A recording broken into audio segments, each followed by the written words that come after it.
बिहार सरकार का आगामी लक्ष्य के बारे में समझिए। तो विष्णुपद मंदिर के पास फल्गु नदी में रबर डैम पूर्ण कराने का लक्ष्य रखा गया है। अगस्त 2022 तक रखा गया था और इसे पूर्ण भी कर लिया गया है और इसका उद्घाटन नीतीश कुमार जी के द्वारा किया गया है। ये जो आपके रबर डैम है ये कहाँ पर स्थित है? तो गया में स्थित है। बिहार में सिंगल यूज प्लास्टिक को समाप्त करने का लक्ष्य रखा गया है 1 जुलाई 2022 से। मनरेगा के तहत 25 करोड़ मानव दिवस सृजन करने का लक्ष्य रखा गया है 2022-23 में। मनरेगा के तहत 2 करोड़ पौधारोपण करने का लक्ष्य रखा गया है 2022-23 तक।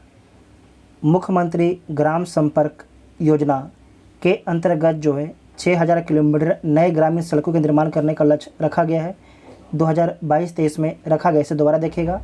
मुख्यमंत्री ग्राम संपर्क योजना के अंतर्गत जो है 6000 किलोमीटर नए ग्रामीण सड़कों का निर्माण करने का लक्ष्य रखा गया है 2022-23 में रखा गया है।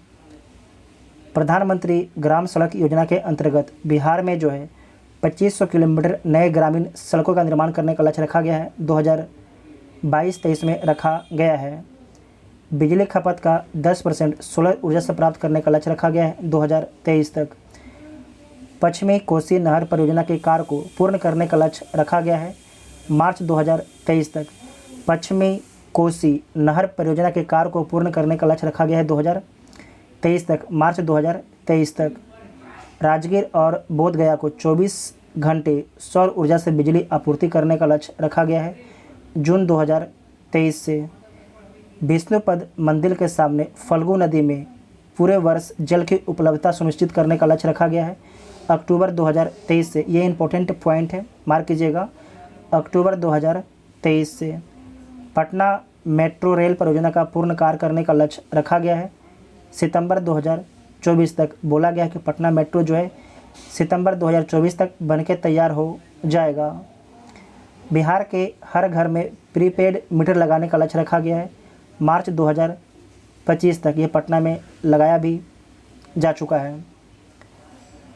नेक्स्ट है, बिहार के निर्यात को 20 गुना बढ़ाकर देश के निर्यात का 10% करने का लक्ष्य रखा गया है 2025 तक। टीबी को पूरी तरीके से ख़त्म करने का लक्ष्य रखा गया है 2025 तक। आत्मनिर्भर बिहार के 7 निश्चय 2 के 7 लक्ष्यों को प्राप्त करने का समय सीमा है तो 2025 है।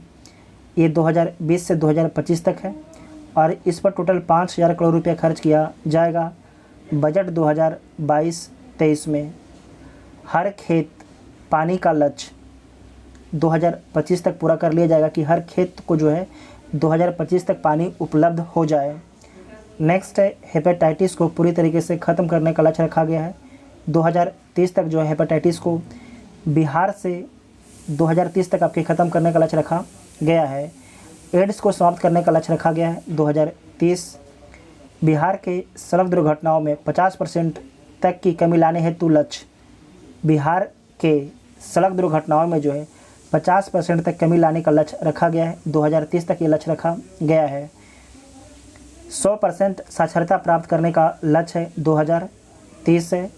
उच्च शिक्षा के लिए 50% सकल नामांकन अनुपात हासिल करने का लक्ष्य है 2035 से। 2035 यहाँ ध्यान रखिएगा कि 100% साक्षरता प्राप्त करने का लक्ष्य है 2030, लेकिन उच्च शिक्षा के लिए 50% सकल नामांकन अनुपात हासिल करने का लक्ष्य है 2035। बिहार सरकार शून्य कार्बन उत्सर्जन का लक्ष्य हासिल करने का लक्ष्य है 2040 से। बिहार सरकार शून्य कार्बन उत्सर्जन का लक्ष्य हासिल करने का लक्ष्य 2040 तक है। नेक्स्ट है, बिहार सरकार द्वारा जारी ऐप और पोर्टल के बारे में समझिएगा। पहला है IHIP पोर्टल। किसके द्वारा जारी किया गया है? स्वास्थ्य विभाग के द्वारा जारी किया गया है। इसके माध्यम से जो है 33 तरह की बीमारियों की रियल टाइम मॉनिटरिंग की जा सकेगी। हेरिटेज ट्री ऐप बिहार राज्य जैव विविधता पार्षद के द्वारा जारी किया गया है। इसका उद्देश्य है कि राज्य के विरासत विरसों से संबंधित डेटा तैयार कर इनके संरक्षण के लिए उपाय करना। बामिस ऐप बिहार जल संसाधन विभाग के द्वारा जारी किया गया है। इसका उद्देश्य है राज्य में नई तकनीक से सिंचाई को बढ़ावा देना। नेक्स्ट है, frog walk app. Frog walk app ये क्या है? तो छोटे कामगारों को रोज़गार या कार ना मिलने की समस्या को दूर करने हेतु जो है फ्रॉग वॉक ऐप को लॉन्च किया गया है।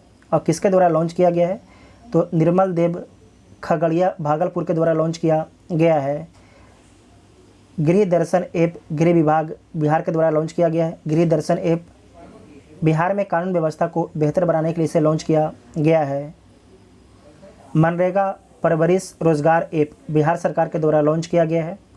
इसका उद्देश्य है कि ग्रामीण सशक्तिकरण को बढ़ावा देने के साथ ही साथ घर बैठे लोगों को रोज़गार उपलब्ध कराने और आत्मनिर्भर बनाने के लिए इसे लॉन्च किया गया है। और आपको याद रखना इसकी शुरुआत कहाँ से किया गया है, मनरेगा परवरिश रोजगार ऐप को तो बक्सर के चौसा से इसकी शुरुआत की गई, इसे नोट कीजिएगा, इंपॉर्टेंट है। अश्विन बिहार ऐप किसके द्वारा लॉन्च किया गया है? तो बिहार सरकार के द्वारा लॉन्च किया गया है। इसका उद्देश्य है कि आशा कार्यकर्ताओं को नियमित तथा आसानी से प्रोत्साहन राशि प्रदान करने हेतु इसे लॉन्च किया गया है। नेक्स्ट है इंद्रब्रज ऐप किसके द्वारा लॉन्च किया गया है? तो आपदा प्रबंधन विभाग के द्वारा लॉन्च किया गया है। यह क्या है? तो 20 किलोमीटर दायरे में बिजली गिरने के कम से कम 40 मिनट पहले चेतावनी इंद्रब्रज ऐप जारी कर देता है। परिमार्जन पोर्टल क्या है? तो इसे लॉन्च किया गया है राजस्व एवं भूमि सुधार विभाग के द्वारा। इसका उद्देश्य डिजिटाइज जमाबंदी पंजियों में अशुद्धियों के सुधार के लिए इसे लॉन्च किया गया है। नेक्स्ट है विद्या वाहिनी मोबाइल ऐप शिक्षा विभाग के द्वारा लॉन्च किया गया है। वर्ग 1 से 12 तक पाठ्य पुस्तक को बच्चों को ऑनलाइन उपलब्ध कराने हेतु लॉन्च किया गया है। सेवा समाधान वेब पोर्टल समान प्रशासन विभाग के द्वारा लॉन्च किया गया है।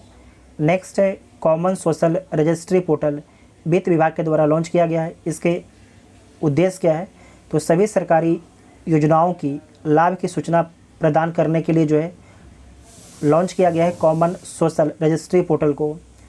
नेक्स्ट है बिहार कैरियर पोर्टल शिक्षा विभाग के द्वारा लॉन्च किया गया है। इसका उद्देश्य क्या है? तो 10वीं और 12वीं के छात्र छात्राओं के कैरियर को जो कैरियर है उसकी सही दिशा प्रदान करने हेतु लॉन्च किया गया है बिहार कैरियर पोर्टल को। संजीवनी ऐप इंपॉर्टेंट है, स्वास्थ्य विभाग के द्वारा लॉन्च किया गया है। कोरोना की जांच एवं इलाज से जुड़ी तमाम तरह की जानकारियाँ मिलती है संजीवनी ऐप के माध्यम से।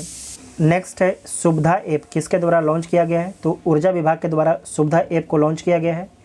बिजली से जुड़ी सभी समस्याओं का घर बैठे समाधान के लिए लॉन्च किया गया है।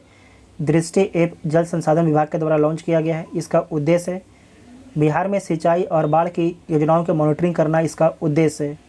अनमोल ऐप जो अनमोल ऐप है स्वास्थ्य विभाग के द्वारा लॉन्च किया गया है।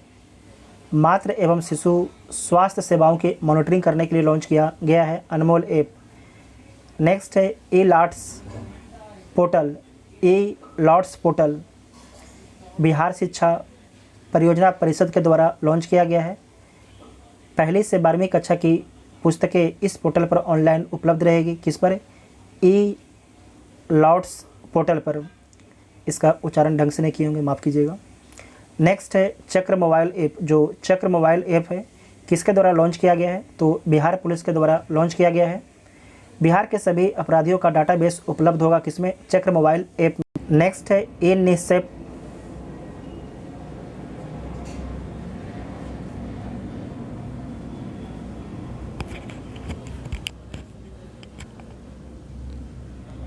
नेक्स्ट है ई निसेप पोर्टल किसके द्वारा लॉन्च किया गया है? तो पंचायती राज विभाग के द्वारा लॉन्च किया गया है। इसका उद्देश्य है कि हर घर नल जल और गली नाली पक्कीकरण योजना से संबंधित सभी प्रकार की जो शिकायत दर्ज करा सकते हैं किस पर? तो ई निसेप पोर्टल पर दर्ज करा सकते हैं। हीट कोविड ऐप स्वास्थ्य विभाग के द्वारा लॉन्च किया गया है। होम आइसोलेशन में रह रहे कोरोना मरीजों के बेहतर देखभाल के लिए जो है हीट कोविड ऐप को लॉन्च किया गया है। ठीक है, बाकी अगले वीडियो में हम लोग डिस्कस करेंगे। आज देखिए जो बिहार स्पेशल का है सारे वीडियो आज अपलोड कर दिए जाएंगे बिहार स्पेशल का। ठीक है, थैंक यू।